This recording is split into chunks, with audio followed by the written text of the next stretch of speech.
Gracias, Padre, por este día. Gracias por siempre estar con nosotros, guiarnos, enseñarnos. Ayúdanos a tomar en serio esta enseñanza acerca de la avaricia y la ansiedad. Ayúdanos a creer con toda la fe posible para, para estar listos contra este mundo, contra las tentaciones y a reforzar nuestra fe mediante tu palabra. En nombre de Cristo Jesús. Amén.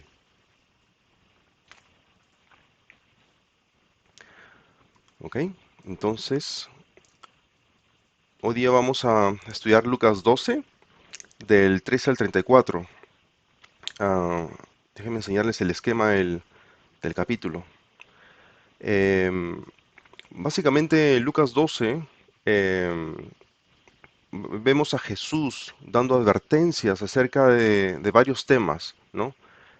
Primero contra la hipocresía, luego contra la avaricia, luego contra la ansiedad, luego contra la imprudencia espiritual, también contra el idolatrar la armonía que hay entre personas, contra la falta de discernimiento y contra el orgullo de la división. Nosotros solamente vamos a cubrir la parte 2 y 3, que sería desde el versículo 13 hasta el 34, ¿no? Vamos a cubrir las advertencias de Jesús contra la avaricia y contra la ansiedad. A ver.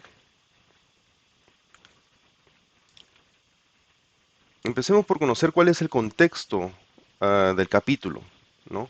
El versículo 1 de este capítulo nos dice que, entre tanto, una multitud de miles y miles se había reunido, tanto que se atropellaban unos a otros. Jesús comenzó a hablar primero a sus discípulos. Eso es lo que dice el versículo 1 de este capítulo. Entonces lo que vemos es que en el capítulo 12 eh, Jesús está enseñando y se está dirigiendo principalmente a sus discípulos, pero también a la población de miles y miles de personas que lo seguían por distintas razones.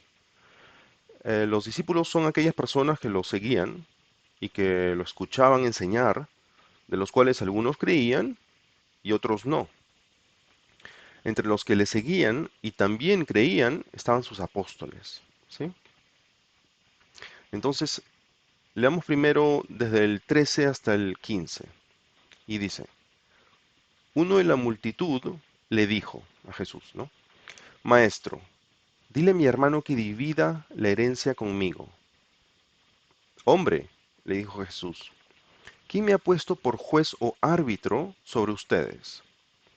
También les dijo, estén atentos y cuídense de toda forma de avaricia, porque aun cuando alguien tenga abundancia, su vida no consiste en sus bienes. Fíjense que en el versículo 13, el hombre lo llama a Jesús maestro, rabí, ¿no? Lo cual indica que el hombre veía a Jesús como una persona con alguna clase de autoridad y posiblemente capaz de imponer lo que al hombre le parecía justicia. En el versículo 14 dice, hombre, le dijo Jesús. Suena un poco fuerte, ¿no? Luego agregó, ¿quién me ha puesto por juez o árbitro sobre ustedes? ¿Por qué Jesús contestó así?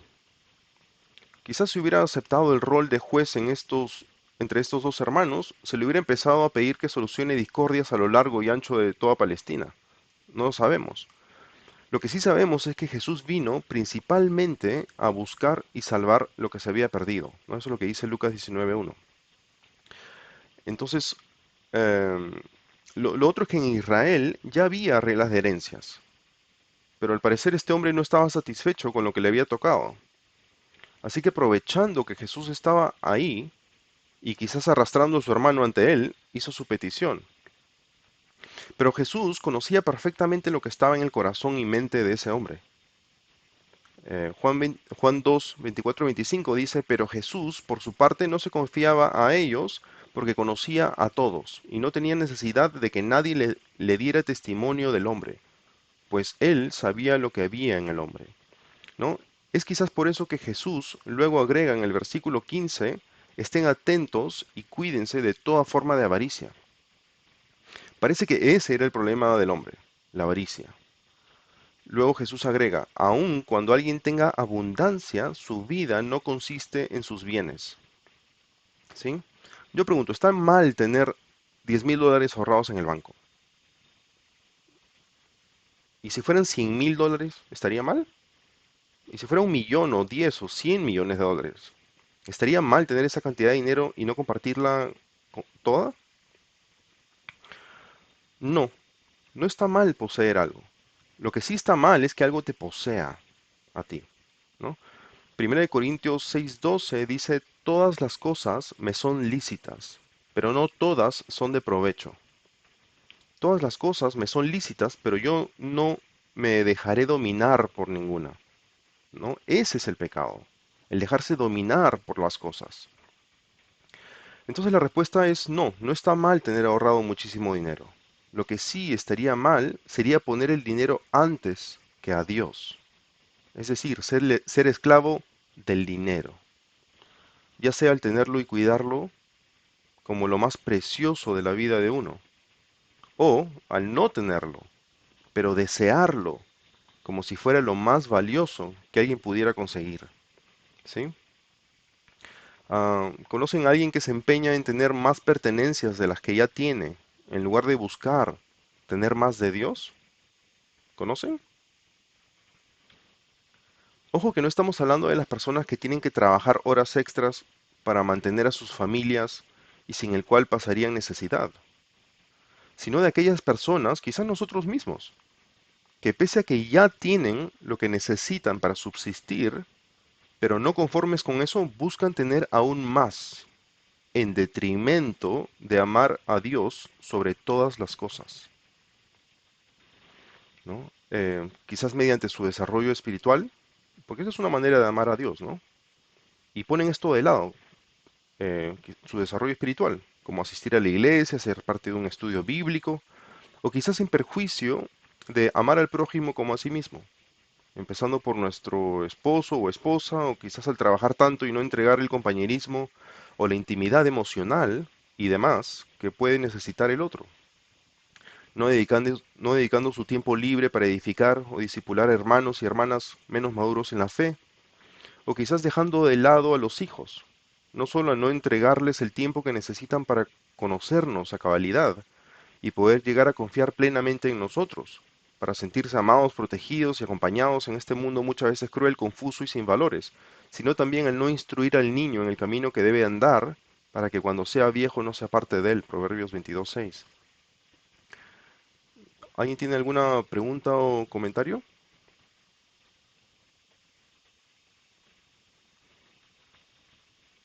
Ok, entonces leemos desde el versículo 16 al 21.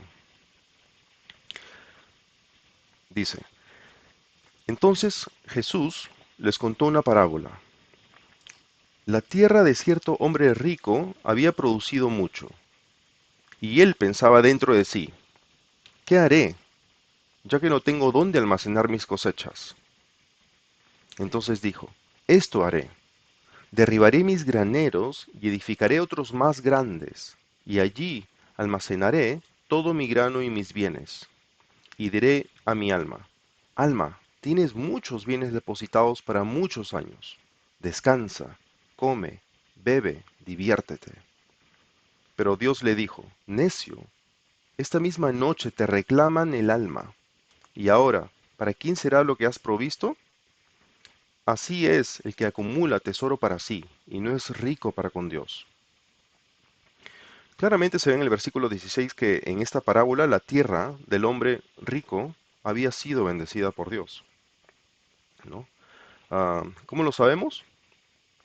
Porque toda buena dádiva y todo don perfecto viene de lo alto, desciende del Padre de las luces, dice Santiago 1:17. O como lo dice Pablo en 1 Corintios 4:7, ¿qué tienes que no recibiste? Y si lo recibiste, ¿por qué te jactas como si no lo hubieras recibido? Es decir, todo nos lo da Dios, ¿no? Y la producción abundante de la tierra de este rico fue un regalo de Dios. Pero el hombre rico de la historia no le agradece a Dios por eso, ¿no? En ningún momento se ve que le agradece a Dios.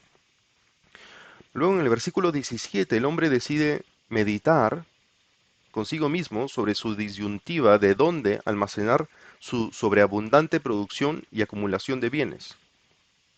Pero no se ve oración a Dios alguna, pidiéndole que lo guíe en sus decisiones. ¿No? El rico se sentía independiente de Dios, como si no lo necesitara. Entonces, versículo 18.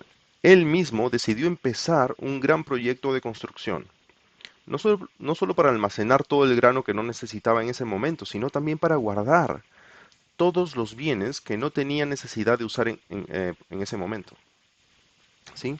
Este hombre de la parábola debió hacer lo que dice Santiago 4:15, que dice, más bien deberían decir, si el Señor quiere, viviremos y haremos esto o aquello. Es decir, someter los planes de uno a la voluntad de Dios. Eso es lo que ha debido de hacer, ¿no? O como dice Proverbios 16:9, la mente del hombre planea su camino, pero el Señor dirige sus pasos, ¿no? Nosotros muchas veces decidimos que queremos hacer esto, pero tenemos que sujetarlo a la voluntad de Dios, ¿no? Eh, ¿Alguien tiene alguna pregunta o comentario al respecto?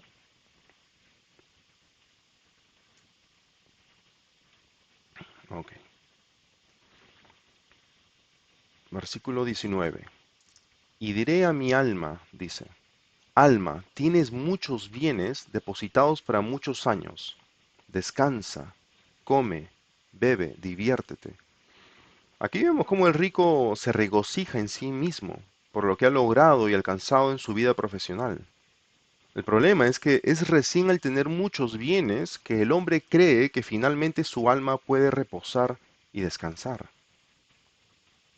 Pareciera que recién al tener mucho es que el hombre pudo sentir la paz que todos añoramos. Pero la verdadera paz, la que viene de Dios y que sobrepasa todo entendimiento, no viene por tener muchos bienes. Pregunto entonces, ¿qué es lo que genera la paz, el shalom, el bienestar que proviene de Dios? Salmo 4:8 dice, en paz, shalom, me acostaré y así también dormiré, porque solo tú, Señor, me haces habitar seguro. Cuando Dios se vuelve nuestro Señor, finalmente podemos tener paz. Romanos 5:1, ¿no? Por tanto, habiendo sido justificados por la fe, tenemos paz para con Dios por medio de nuestro Señor Jesucristo. Y también cuando andamos en sus ordenanzas y guardamos sus estatutos, gozamos de esa paz. Ezequiel 37:24-26 nos muestra la clase de David, que será Jesucristo. Dice, mi siervo David será rey sobre ellos, y todos ellos tendrán un solo pastor. Andarán en mis ordenanzas y guardarán mis estatutos y los cumplirán. Y mi siervo David será su príncipe para siempre, y haré con ellos un pacto de paz. ¿Y qué tipo de príncipe es Jesucristo? Isaías 9:6 nos lo dice. Y se llamará su nombre admirable consejero, Dios poderoso, Padre eterno, príncipe de paz. La paz viene del Señor como un don perfecto, y gozamos de esa paz cuando hacemos su voluntad. Cuando la palabra de Cristo habita en abundancia en nosotros, es que la paz de Cristo reina en nuestros corazones, como lo dice Colosenses 3:15 y 16. ¿Alguien tiene alguna pregunta? ¿No? Sí.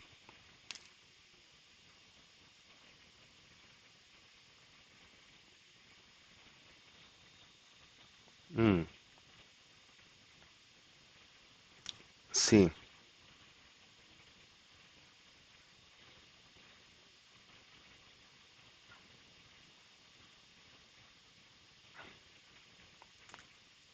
exacto. Sí, Él es el origen de la paz. Él es el que provee la paz. Sí, así es. Bonitos versículos. ¿Alguna otra pregunta o comentario?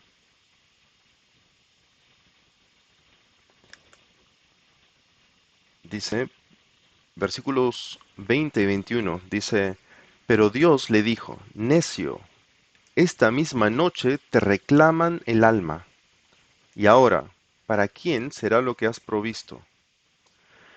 Así es el que acumula tesoro para sí, y no es rico para con Dios.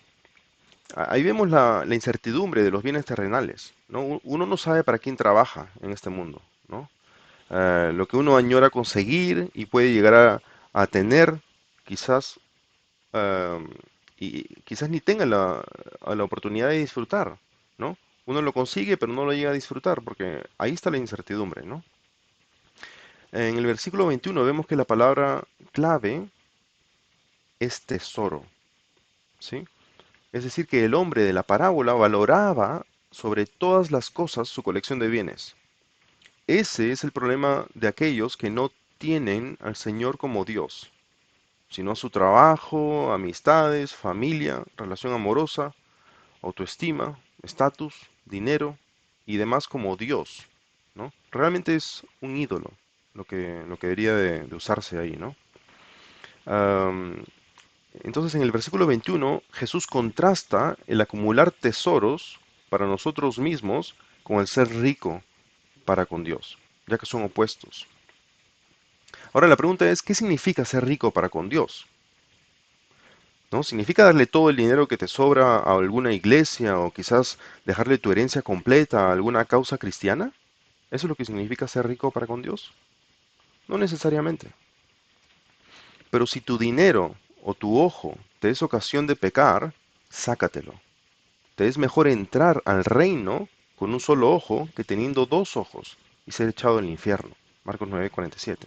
¿No? Y ese era justamente el problema de aquel joven rico de otro capítulo que le preguntó a Jesús qué debía hacer él para heredar la vida eterna.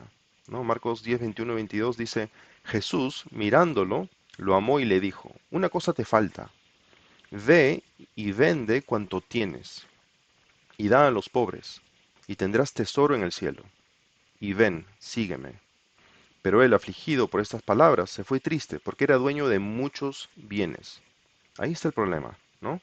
Jesús sabía que en ese caso específico del hombre, del joven rico, la única forma de que el joven rico rechazara su idolatría y siguiera a Jesús sería primero deshaciéndose de sus bienes. Y eso es lo que le toma a algunas personas, ¿no? Algunas personas tienen que dejar parejas una vez que se convierten en cristianos porque se dan cuenta que esas parejas no les está ayudando a crecer espiritualmente, ¿no? Quizás porque no sean cristianas o quizás porque hay algún tipo de pecado en esa relación, ¿no? Ah, y así es. El reino de Dios es tan valioso que tenemos que hacer eso muchas veces, ¿no? ¿Alguna pregunta o comentario acerca de esto? ¿No?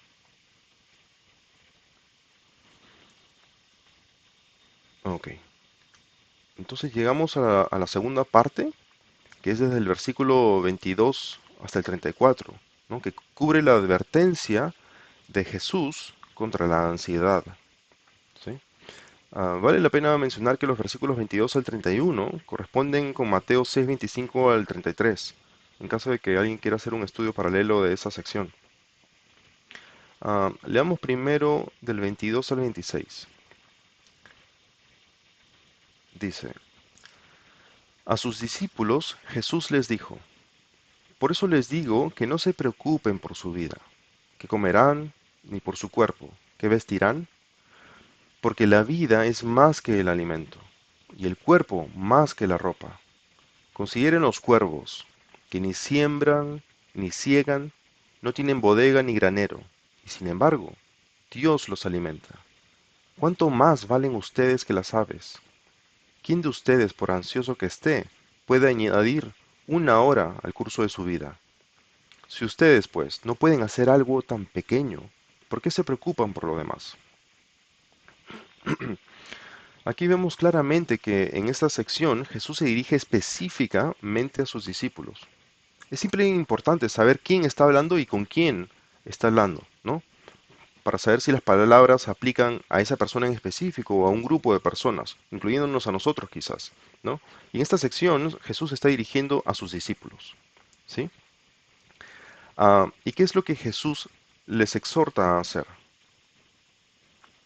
Les exhorta a no preocuparse, es decir, a no obsesionarse por su vida, a no hacer el centro de su atención constante la salud, el cuerpo, la alimentación, la vestimenta y hasta el intento de mantener su vida. ¿Por qué? Versículo 23. Porque la vida es más que el alimento y el cuerpo más que la ropa. Y en el versículo 24 Jesús nos pide que tengamos presente a los cuervos, seres vivientes del reino animal e insignificantes al ser comparados con el hombre, quien sabemos fue hecho a la imagen y semejanza de Dios, y a la cual se le dio dominio sobre los animales. ¿Y por qué debemos tener presentes a los cuervos? Porque hasta a ellos Dios los sostiene, ¿no? Hebreos 1, 2 al 3 dice, Dios en estos últimos días nos ha hablado por su Hijo, a quien constituyó heredero de todas las cosas, por medio de quien hizo también el universo. Él es el resplandor de su gloria y la expresión exacta de su naturaleza, y sostiene todas las cosas por la palabra de su poder, ¿no? Básicamente lo que dice es que Dios hizo el universo y también sostiene todas las cosas con su poder, ¿sí? Ah, Colosenses 1, 16 y 17 dice, porque en Él, es decir, el Hijo de Dios, fueron creadas todas las cosas, tanto en los cielos como en la tierra, visibles e invisibles, ya sean tronos o dominios o poderes o autoridades, todo ha sido creado por medio de Él y para Él. Y Él es antes de todas las cosas, y en Él todas las cosas permanecen. Básicamente lo que está diciendo es que todo ha sido creado por medio de Él y para Él, y en Él todas las cosas permanecen, o sea, se sostienen otra vez. ¿Sí? Y Apocalipsis 4:11 dice, digno eres, Señor y Dios nuestro, de recibir la gloria y el honor y el poder, porque tú creaste todas las cosas y por tu voluntad existen y fueron creadas. ¿No? Juan 5:17 dice, pero él, es decir, Jesús, les respondió, hasta ahora mi Padre trabaja y yo también trabajo. ¿No? Lo que vemos en estos cuatro versículos es que Dios creó todo y desde ese entonces continúa deseando y sosteniendo cada partícula, cada átomo del universo. ¿Sí? No solamente lo creó, sino que aplica su fuerza activa para que sigan existiendo todas las cosas. ¿No? Si no estuviera actualmente Dios aplicando su fuerza, su energía, para que todas esas cosas existieran, ¿no? Sosteniendo las cosas, como lo dicen en estos versículos, todo dejaría de ser, es decir, todo dejaría de existir, todo desaparecería, ¿no? Am, la carga eléctrica, una propiedad básica de la materia, la llevan algunas de las partículas elementales, como los protones y los electrones, ¿no? Los protones llevan una carga eléctrica positiva, los electrones una carga eléctrica negativa. Todo eso es muy interesante, pero le tienen que hacer la siguiente pregunta al próximo necio que se les cruce y diga en su corazón no hay Dios, como lo dice Salmo 14:1. ¿Quién le da la carga eléctrica al protón y quién le da la carga eléctrica al electrón? Sin estas cargas eléctricas, las cuatro fuerzas que gobiernan el universo, ¿no? La fuerza fuerte, débil, la de la gravedad y la electromagnética, no existirían y por lo tanto absolutamente nada del universo existiría. Ni siquiera el universo mismo existiría. Pero Dios hizo existir todo y Dios lo sigue haciendo existir y lo seguirá haciendo existir hasta que los cielos pasen con gran estruendo y los elementos sean destruidos con fuego intenso, como lo dice 2 Pedro 3:10. El fin del universo será ahí, ¿no? O sea que Dios no solamente crea, sino sostiene todo lo que existe en este momento. Dios lo está sosteniendo, ¿no? ¿Alguien tiene alguna pregunta o comentario? ¿No? Sí, hermano. Ujú.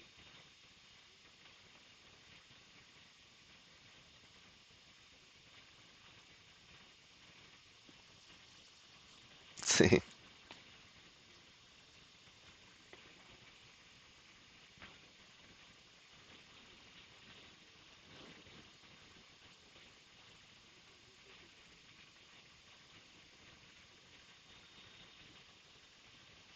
Ujú.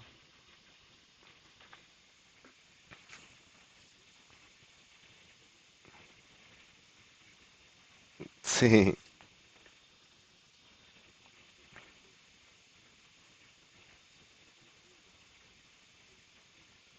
Ujú. Así es. Sí, sí, exactamente. Esa es la tendencia nuestra, ¿no? Y ahora vamos a ver si es que eso es pecado o no, ¿no? De acuerdo a las palabras que Jesús habla en esta sección. Am, Volviendo a los cuervos, si Dios trabaja perennemente para mantener, sostener y alimentar a estos animales, entonces ¿cómo no nos alimentará a nosotros también, que somos mucho, mucho más valiosos que ellos? ¿No? Ese es el punto de Jesús. Ahora, ojo, que esto no se debe utilizar como excusa para no trabajar, ¿no? Bien claro lo dijo Pablo en 2 Tesalonicenses 3:10, si alguien no quiere trabajar, que tampoco coma, es lo que dijo Pablo, ¿no? Lo que escribió Pablo, guiado por el Espíritu Santo. Y en Efesios 4:28 escribió, el que roba, no robe más, sino sino más bien que trabaje, haciendo con sus manos lo que es bueno, a fin de que tenga que compartir con el que tiene necesidad, ¿no? O sea, si estás robando, para de robar, más bien trabaja para que tengas algo que compartir con los que tienen necesidad, ¿no? Y en Timoteo, 1 Timoteo 5:8 dice, pero si alguno no provee para los suyos, y especialmente para los de su casa, ha negado la fe y es peor que un incrédulo. Así que, basados en la Biblia, ¿no? No tenemos excusa alguna por la cual, no hay excusa alguna por la cual un adulto relativamente saludable deba dedicarse al ocio, ¿sí? Entonces, eso no es lo que está diciendo Jesús cuando dice, no se preocupen, ¿no? Porque si Dios provee para los cuervos, ¿cómo no va a proveer para ustedes? No, no es excusa para no trabajar. Sigamos con nuestra lectura, ahora los versículos 27 y 28. Dice, consideren los lirios, cómo crecen, no trabajan ni hilan, pero les digo que ni Salomón en toda su gloria se vistió como uno de estos. Y si Dios viste así la hierba del campo, que hoy es y mañana es echada al horno, ¿cuánto más hará por ustedes, hombres de poca fe? En otras palabras, no se afanen por nada, ¿no? No pierdan la paz por cuestiones de este mundo, es lo que está diciendo Jesús. Y si lo hacen, demuestran su poca fe, ¿no? Como lo dice ahí al final de este párrafo. Y eso sabemos que es un pecado, ¿sí?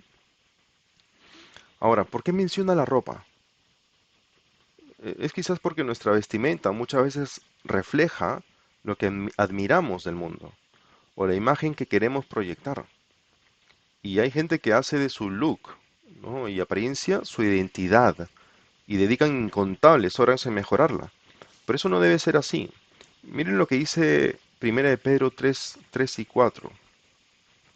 Y que vuestro adorno no sea externo, peinados ostentosos, joyas de oro o vestidos lujosos, sino que sea el yo interno, con el adorno incorruptible de un espíritu tierno y sereno, lo cual es precioso delante de Dios, ¿no? Está clarísimo ahí. ¿Cuál debe ser nuestro, de dónde debe salir nuestra belleza, básicamente, ¿sí? ¿Alguien tiene algún comentario o pregunta, no?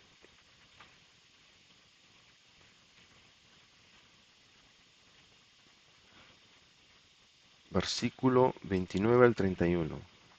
Dice, ustedes, pues, no busquen qué han de comer, ni qué han de beber, y no estén preocupados, porque los pueblos del mundo buscan ansiosamente todas estas cosas, pero el Padre de ustedes sabe que necesitan estas cosas.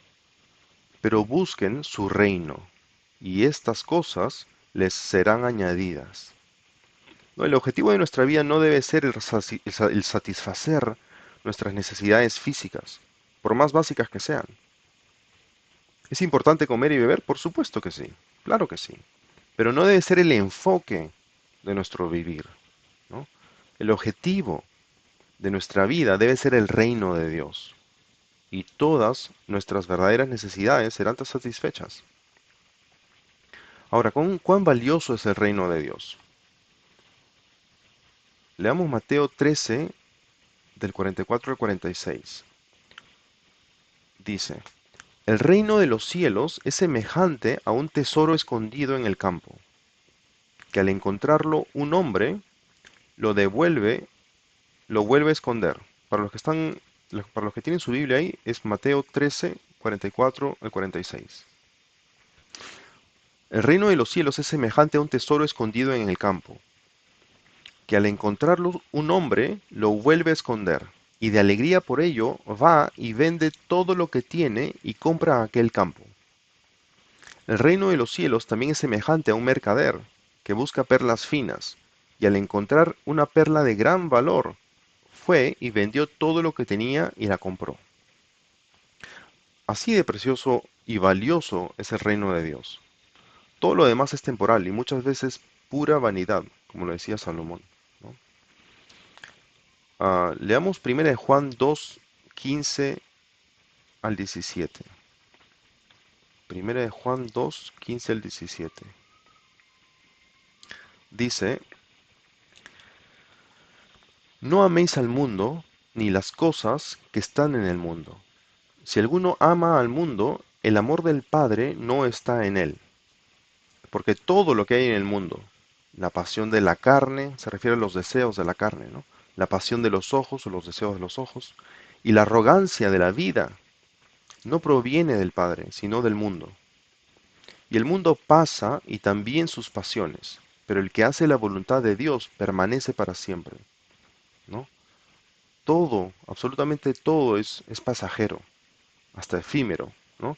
La pasión de la carne, la pasión de los ojos y el orgullo de la vida, dice en otra traducción, ¿no? Todo eso pasa, pero el que hace la voluntad de Dios, ese permanece para siempre, ¿sí? ¿Pregunta o comentario? ¿No?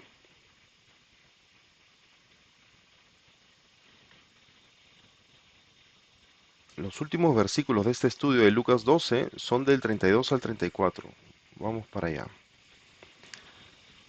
Dice, no temas, rebaño pequeño, porque el Padre de ustedes ha decidido darles el reino. Vendan sus posesiones y den limosnas. Háganse bolsas, que en ese contexto significa billeteras o alcancías, ¿no? Vendan sus posesiones y den limosnas. Háganse bolsas que no se deterioran. Un tesoro en los cielos, que no se agota, donde no se acerca ningún ladrón ni la polilla destruye. Porque donde esté el tesoro de ustedes, allí también estará su corazón. ¿Por qué no debemos temer aún cuando no sabemos lo que nos espera en el futuro? Bien claro lo dice Jesús, porque su Padre ha decidido darles el reino, dice.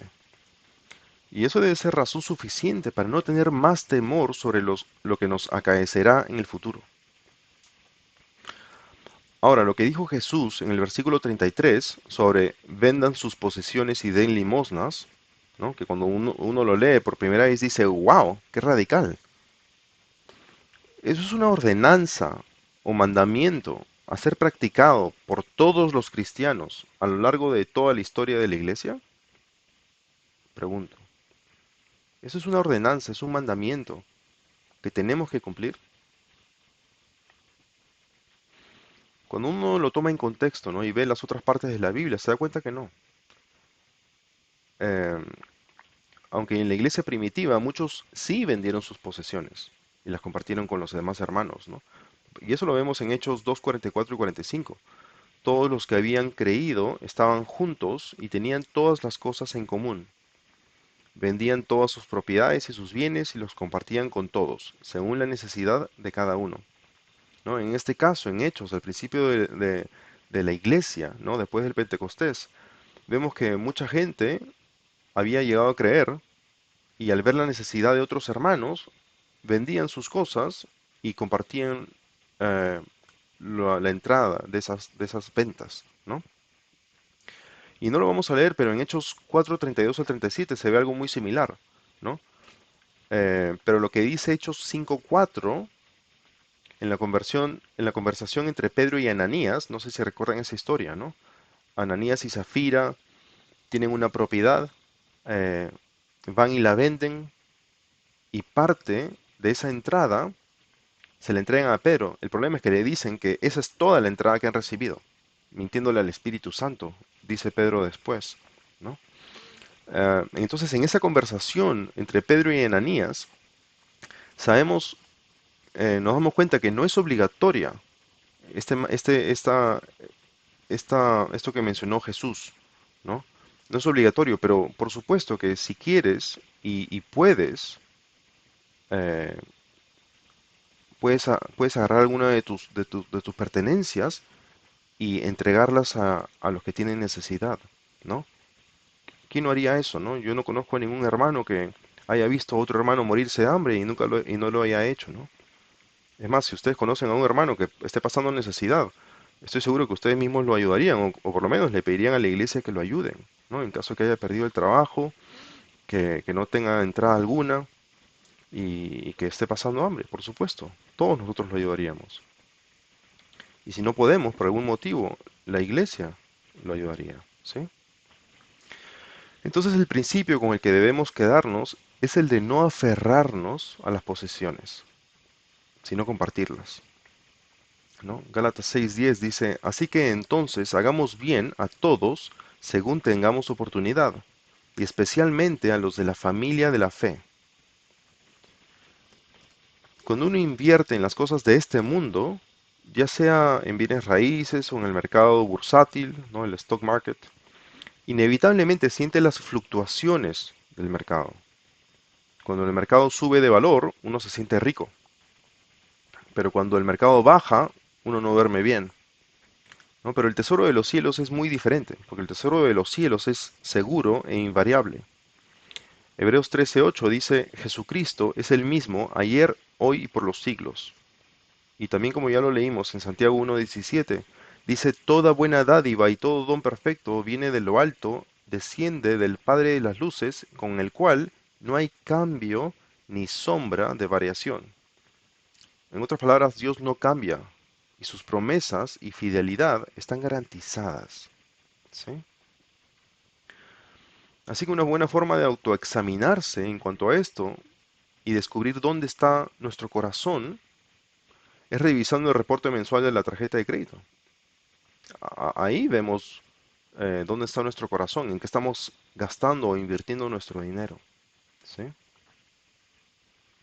¿Alguna pregunta o comentario?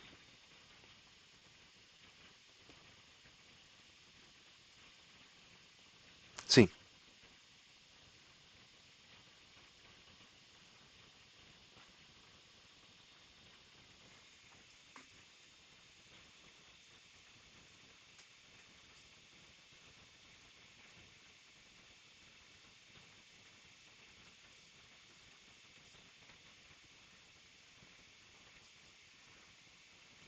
claro.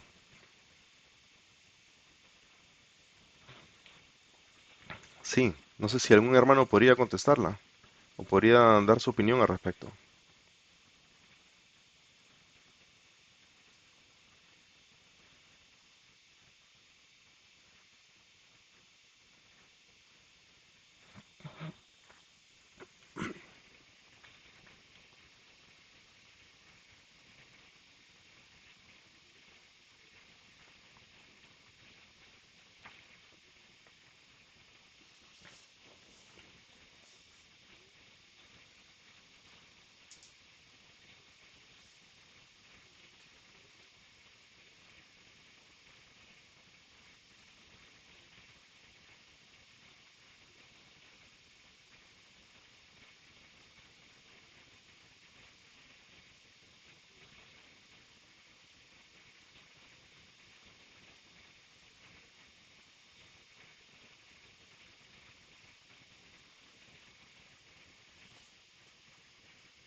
Sí, sí, claro. La ansiedad viene porque no sabemos lo que va a venir en el futuro, ¿no? Y nos da miedo, miedo de aquello que ni siquiera ha ocurrido y que ni siquiera estamos seguros de que va a ocurrir, ¿no? Eh, yo creo que por eso es que dice no temas, ¿sí? Ese es un muy buen punto.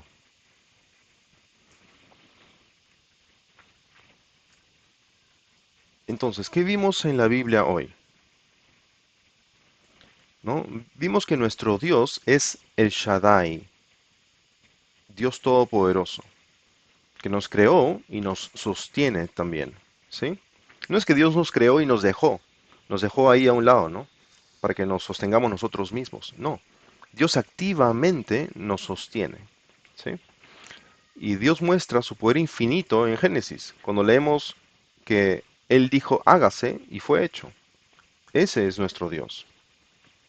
En Éxodo 6:3 dice, y me aparecía Abraham, a Isaac y a Jacob, como Dios todopoderoso, el Shaddai, ¿no? Eh, ellos vieron en carne propia, ¿no? Abraham, Isaac y Jacob vieron en carne propia que Dios era el todopoderoso. Pero nosotros por fe andamos, no por vista, ¿no? Eh, vimos también que tenemos un Dios que nos da paz, ¿sí? Él es Jehová Shalom. Jehová es paz, ¿no? Que es la descripción de Dios con que Gedeón nombró el altar que erigió en el mismísimo lugar de Ofra, donde se le apareció el ángel del Señor. Ese es en Jueces 6:24. Y vimos también que nuestro Dios es llamado Jehová Jireh. Jehová proveerá. ¿Sí? Esa es la descripción de Dios por Abraham durante el ofrecimiento del holocausto en la cima del monte Moría. ¿Sí? Am,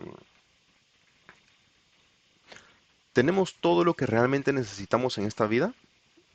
Esa es una pregunta que les hago. ¿Tenemos todo lo que realmente necesitamos en esta vida? Claro que sí. Según de Pedro 1:3 dice, pues su divino poder nos ha concedido todo cuanto concierne a la vida y a la piedad. Y Salmos 37:4 dice, pon tu delicia en el Señor, es decir, gózate en el Señor, y Él te dará las peticiones de tu corazón. ¿No? ¿Qué significa esto? Que cuando nos gozamos plenamente en el Señor, nuestras necesidades y peticiones estarán alineadas perfectamente a su voluntad. ¿Sí? No es que yo me gozo en el Señor y a los 5 minutos le pido un Ferrari, ¿no? No, porque si realmente me estoy gozando, estoy satisfecho en el Señor, mis deseos, mis peticiones en oración van a ser provistas porque básicamente ya me contestó esas oraciones, cuando yo me gozo y me satisfago en el Señor. ¿Sí? Termino mi presentación leyendo el final del capítulo 8 de Romanos. Si lo tienen ahí, me pueden acompañar. Romanos 8, del 31 al 39. Dice, entonces, ¿qué diremos a esto? Si Dios está por nosotros, ¿quién estará contra nosotros? El que no eximió ni a su propio Hijo, sino que lo entregó por todos nosotros, ¿cómo no nos concederá también con él todas las cosas? ¿Quién acusará a los escogidos de Dios? Dios es el que justifica. ¿Quién es el que condena? Cristo Jesús es el que murió. Sí, más aún, el que resucitó, el que además está a la diestra de Dios, el que también intercede por nosotros. ¿Quién nos separará del amor de Cristo? ¿Tribulación, o angustia, o persecución, o hambre, o desnudez, o peligro, o espada? Tal como está escrito, por causa tuya somos puestos a muerte todo el día. Somos considerados como ovejas para el matadero. Pero en todas estas cosas somos más que vencedores por medio de aquel que nos amó. Porque estoy convencido de que ni la muerte, ni la vida, ni ángeles, ni principados, ni lo presente, ni lo porvenir, ni los poderes, ni lo alto, ni lo profundo, ni ninguna otra cosa creada nos podrá separar del amor de Dios que es en Cristo Jesús, Señor nuestro. Carlos, por favor, nos cierras en oración y luego podemos hacer un Q&A. Gracias.